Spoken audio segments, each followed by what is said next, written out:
ওয়াইটিটা আসলে দালালে পরিপূর্ণ হয়ে গেছে। এবার নানান কোয়ালিটির দালাল যদি দেখতে চাও তোমরা ওয়াইটিতে এসে দেখতে পাবে, কারণ এই তকমাতেই কিন্তু আমরা পরস্পরকে ভূষিত করি। কেউ কারো সাপোর্ট হয়ে কথা বলে মানে সে তার দালাল। হ্যাঁ, দালাল কোন ক্ষেত্রে ব্যবহৃত হয়?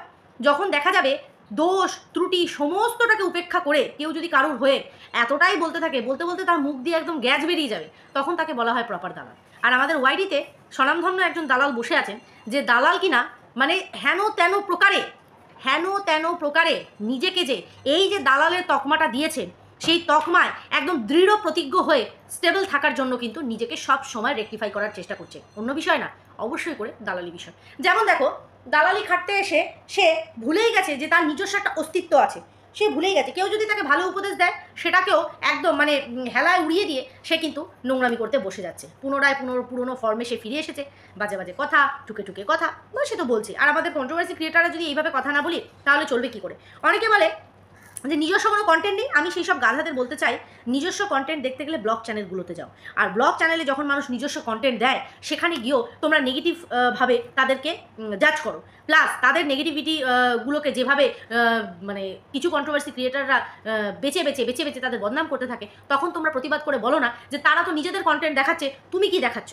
অথচ আমাদের মতন ক্রিয়েটারদের এসে তোমাদের বলতে হয় যে নিজের কী আছে। যেমন কালকে রিয়াঙ্কা আর অমিতকে নিয়ে আমি একটা ভিডিও করেছিলাম, যে ভিডিওটা সম্পূর্ণ একটা পজিটিভ ভিডিও ছিল, না কাউকে হার্ট করা, না কাউকে হার্ম করা।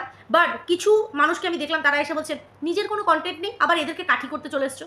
আমি তাদেরকে বলি, তোরা ভিডিও দেখিস নাকি উইদাউট ভিডিও দেখে তোরা কমেন্ট করতে বসে যাস? আমার মনে হয় ভিডিওটা দেখে নিয়ে সেটা প্রপার কি রিজন সেটা বুঝে নিয়ে তার কি বক্তব্য সেটা শুনে নিয়ে তারপরে কমেন্ট করা আমার মনে হয় সেটা সবচেয়ে বেস্ট। কারণ অল্প বিদ্যা কিন্তু ভয়ঙ্করী হয়ে যায়। তার আগে বলি, welcome back to my channel. কেমন আছো তোমরা সবাই? আশা করি সবাই ভালো আছো, আমিও ভালো আছি।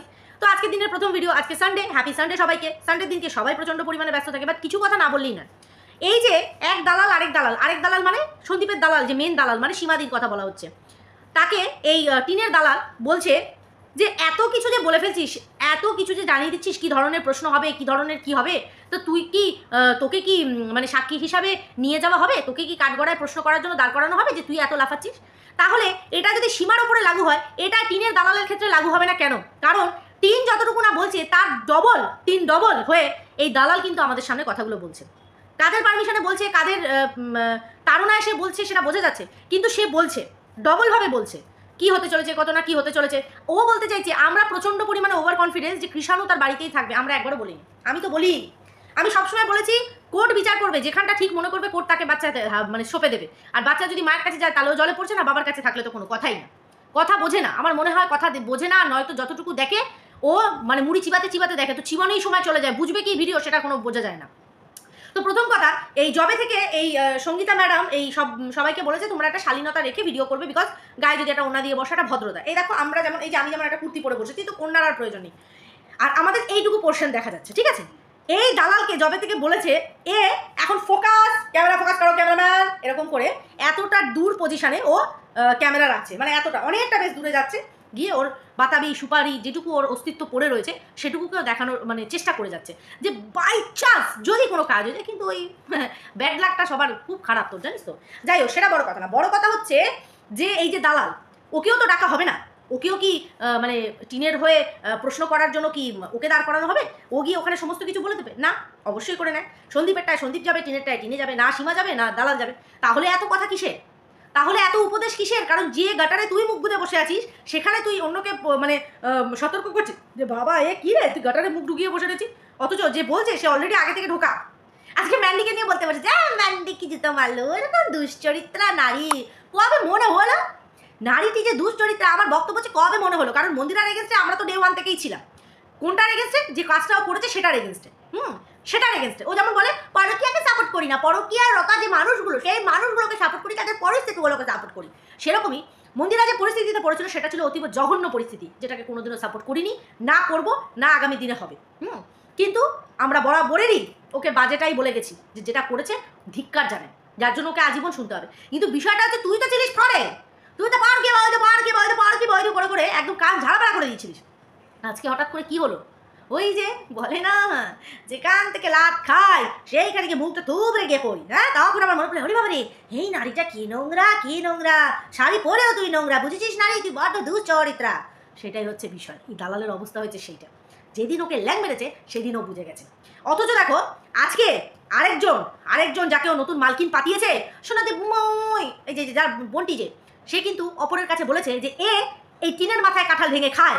আজকে যদি এই এগেনস্টে সীমা না থাকতো না, আজকে ওই টিনকে এইরকম এইরকম এইরকম করে এক একটা কাটা বেঁচে দিত, যেরকম মানে বাতা দিয়ে পাকা চুল বাজে সেরকম এক একটা কাটা ওর তুলে দিত। যে আমি তোর মাথায় কাঁঠাল ভেঙে খাই, নিকুচি করেছে ওরকম সোনাদীপ ভাই। ও কিন্তু বসে যেত, শুধু বুঝতে পারছে না কিসের জন্য জানো, সন্দীপের পাশে সীমা রয়েছে, আর সীমা হচ্ছে ও টাক্কর শত্রু। সীমারে দু চোখে দেখতে পারে না, তো সীমাকে হানাতানা প্রকারে ডাউন করতে হবে। সন্দীপের কি হলো সেটা পরের কথা, সীমাকে ডাউন করতে হবে। তাই এই যে ওর মাথায় কাঁঠাল ভেঙে খায়, এত বড় জুতোর বাড়ি, ম্যান্ডি তার ভিউয়ারদের কি জুতোর বাড়ি মেরেছে সেটা পরের কথা, কিন্তু এই যে ভাঙা টিন যে ওকে জুতোর বাড়িটা মেরেছে সেটা জানার পরেও ও ওখানে বসে আছে আর কি প্রকাশ করছে, বাবা আমি তো বলেছি যে সত্য হবে তার পাশেই আমি দাঁড়াবো। বাবা সত্যপতি যুধিষ্ঠির। ও আর কি বলে, আমি ভীষণ পরিমাণে জেনুইন। হ্যাঁ তুই জেনুইন, তুই জাঙ্গিয়ার মতন, বুঝেছিস তো? ও বলছে আমি ভীষণ পরিমাণে জেনুইন, আমি জেনুইন মানুষদেরকে ভালোবাসি, পছন্দ করি। বাবা কত বলতে পারিস না, মানে সামনের মানুষটা যে তোর প্রশংসা করবে সেই সুযোগই পায় না, তুই নিজেকে এতটা জেনুইন প্রিটেন্ড করার জন্য বসে আছিস, বুঝতে পারছি।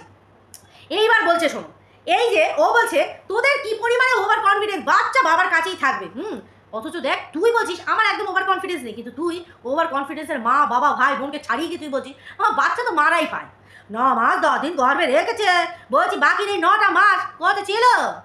টিনের ব্যাপারে তো আসবো, বাবার বাবা কিশোর ছিল যে এলাকা নিজের মতন করে সাজাবে, 9টা মাস ছেলেরা ফেলাই দিয়ে চলে আসে, তখন ইন্টু পিন্টু পাপা লিন্টু ঝিনঝিন ঝুমঝুম ছুংছুং ছাং মানে এইসব করে বেরিয়েছে, ভ্যালেন্টাইন্স ডে পালন করে বেরিয়েছে। তখন মায়ের মনে ছিল না, তখন নিজে দেখো তো এই খোপের চুলটা কিরকম লাগছে, দেখো তো এই শরীরটা কেমন লাগছে, তখন কিন্তু নিজেকেই সাজাতেই মা ব্যস্ত ছিল। তখন মায়ের কিন্তু মনে পড়েনি যে আমার একটা ছেলে আছে, আমার ছেলেটাকেও সাজাতে হবে। জুটি জুটি। তো যাই হোক সেটা বড় কথা না। এইবার এই ওভার কনফিডেন্স কার কতটা, বাচ্চার বিষয়ে তো কোনো কথাই যাবই না, কোর্টের অধীনে, কোর্ট যাকে ডেকে মনে করবে সঠিক তার হাতেই বাচ্চা তুলে দেবে, ঠিক আছে। এইবার আসি আমাদের সেবকের দাদা, দাদা নমস্কার, দাদা নমস্কার। না এইটা আমার ভেরু দাদার জন্য, এইটা আমি কাউকে দিতে পারবো না। আমাদের এই ভেরু দাদা মানুষটি কিন্তু খারাপ না, এটা আমি আগেও বলেছি এখনও বলছি, পড়ে গেছে ফাঁদে আর কি করবে। তো যাই হোক, তো এই দাদাকে বলছি দাদা নমস্কার, মানে আমাদের সেবক দাদা। সেবক দাদা কিন্তু জেনুইন পার্সন, একদম জেনুইন পার্সন। আমি খালি সব মানে খাপে খাপ পঞ্চুর বাপের মতন একটু সাজাবো, তোমরা খালি বলে দিও যে what is different between them. আচ্ছা বিষয়টা হচ্ছে এই সেবক দাদাকে নিয়ে সীমাদি কিছু বাজে বক্তব্য করেছে, টিনার সাথে একটা খারাপ সম্পর্কে করেছে। আগে আমি সীমাদিকে বলে দিই, সীমাদি এই যে কথাগুলো বলবো এখন কিন্তু গায়ে মেখো না, যখন তখন যাকে তাকে যাত্রার সাথে শুয়ে দিয়ে নিজের লেভেলটাকে ডাউন করো না, আর করো না, শোয়াতে হবে না, না শুয়েই সব বড় বড় কান করে দিচ্ছে, শোয়াতেই হবে, শুইও না, শোয়াতে হবে না। আমরা ভিডিওতে তো দেখিনি, আমরা অন ক্যামেরা দেখিনি, দরকারই নেই, যদি শুয়েও থাকে সুখ একজনের সাথে শুয়েছে 10 জনের সাথে ডাজেন্ট ম্যাটার। ম্যাটারটা এখানে এটা হচ্ছে যে আমরা ক্যামেরায় দেখিনি, আমরা সেটা নিয়ে বলবো না, ঠিক আছে, আমরা সেটা নিয়ে বলবো না। কথা হচ্ছে সেবক দাদা ভীষণ পরিমাণে জেনুইন, আর সেবক দাদা কিন্তু বোন ডেকেছে, কাকে, ভাঙাচিনকে। আমি বলিনি, আমাদের দালাল বলছে যে বোন ডেকেছে, ভালোবাসে তো সেটাই না। এবার হিসাবটা না আমি কিছুতেই মেলাতে পারছি না। দাদা বোন ডেকেছে মানে আমাদের সেবক দাদা টিনকে বোন ডেকেছে, বোন যখন ডেকেছে বোনকে ভালো তো অবশ্যই, দাদা তো বোনের ভালোবাসে, সেই সম্পর্কটা কিন্তু অতীব পবিত্র সুন্দর সম্পর্ক, যেখানে আমরা মানে কাদা ছেটাতে পারি না, ভাই বোনের সম্পর্কের মতন পবিত্র সম্পর্ক আর হতেই পারে না, ঠিক আছে।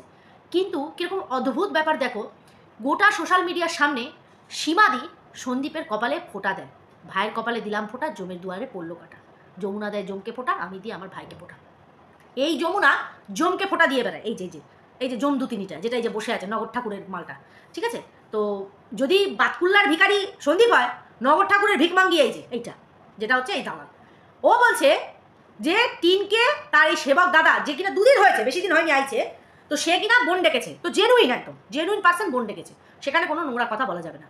তাহলে দিনের পর দিন সীমাকে যে সন্দীপ দিদি ডেকেছে, সেই দিদি আর ভাইয়ের সম্পর্কটার মধ্যে দলা দলা কাদা উঠিয়েছে, আর গোবর দেওয়ালে মারার মতন ছুঁড়ে ছুঁড়ে মেরেছে। কেন? দিনের পর দিন এরকম গোবর লেপার মতন কাদা ছিটিয়ে গেছে।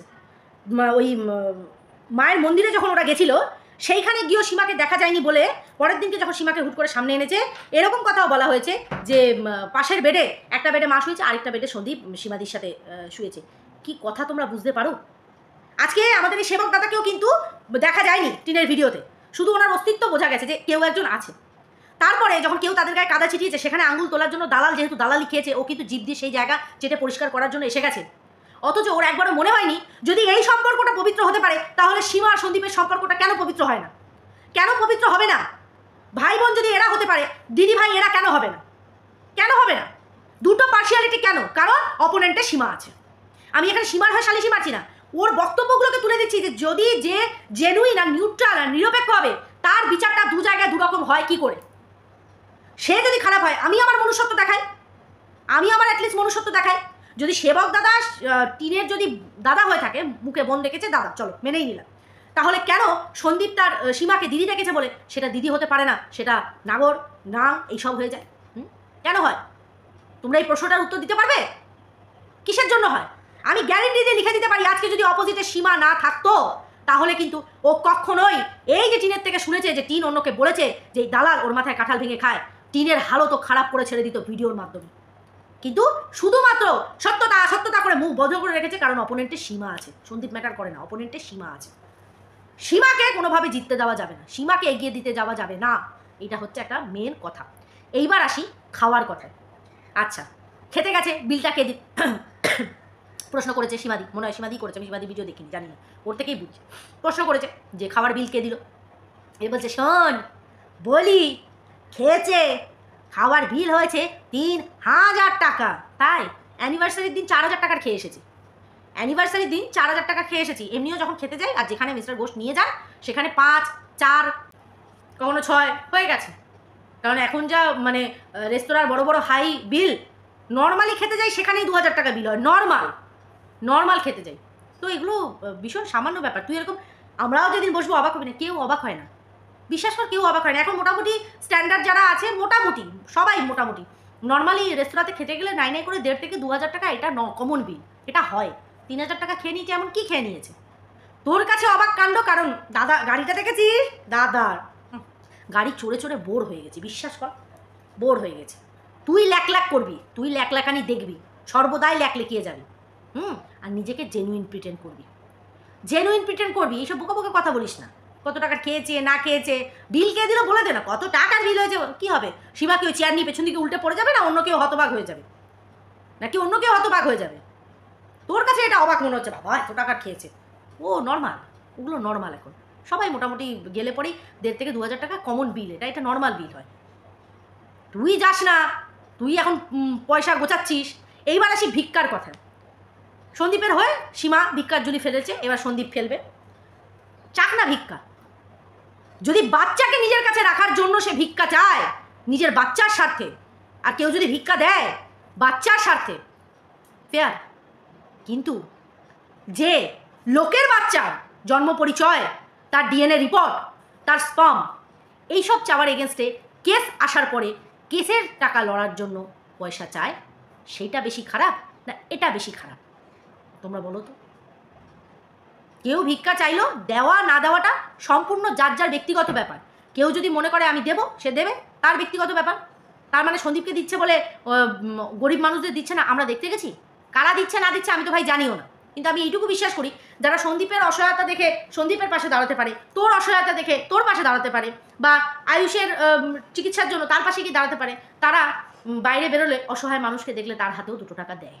এটা বুঝতে পারি। এখানে কাউকে ছোট করা বড় করার দরকার নেই, কারণ জীবনে কখন কার কীরকম পরিস্থিতি আসবে, কখন কাকে কার কাছে হাত পাততে হবে, এটা বোঝা বড় দায়। এটা বোঝা যায় না লোকের পরিস্থিতি। তো কাউকে বাতকুল্লার ভিখারি, অমুকের ভিখারি, তুইও নগর ঠাকুরের ভিখারি হয়েছিলিস তো একটা সময়, হয়েছিলিস তো। তাহলে তুই কোন মুখে বলছিস তুমি ভিক্ষা বারবার চাও কি ভিক্ষা একবার চাও? ভিক্ষা তুমি চেয়েছো, ভিকমাঙ্গের খাতায় তোমার নাম আছে, তাহলে আবার কি? তাহলে চিন্তার কি বিষয় না? লোককে হেয় করে লাভ নেই। তুই যে কাজগুলো করেছিস সেই কাজগুলোর জন্য তুই অন্যকে কথা শোনাস, কেমন হাসি পায় না? তোর পায় না মনে হয়, আমাদের পায়। তো যাই হোক বন্ধুরা, এইটুকু আমার বলার ছিল। অবশ্যই করে নেক্সট ভিডিও নিয়ে টিনের ছালটা ছাড়াতে আসছি। ওর খুব মানে কি বলবো, ওর টাইটেল দেখে আমার গা জ্বলে গেছে। তো ওই টাইটেল দেখেই আমার মানে মাথায় আগুন চড়ে যাচ্ছে। কি করে হয় একটা মায়ের সাজানোর শখ, সে তো নিজে সেজে ঘুরে ঘুরে মরে যাচ্ছে। তো যাই হোক, সেটা নিয়ে অবশ্যই পরের ভিডিও আসছে। এখন যেটা দিয়ে গেলাম, যদি ভালো লাগে অবশ্যই একটা করে কমেন্ট করো, আর ভুলভ্রান্তি কিছু হয়ে থাকলে অবশ্যই করে জানিও। সবাই খুব ভালো থেকো, সুস্থ থেকো।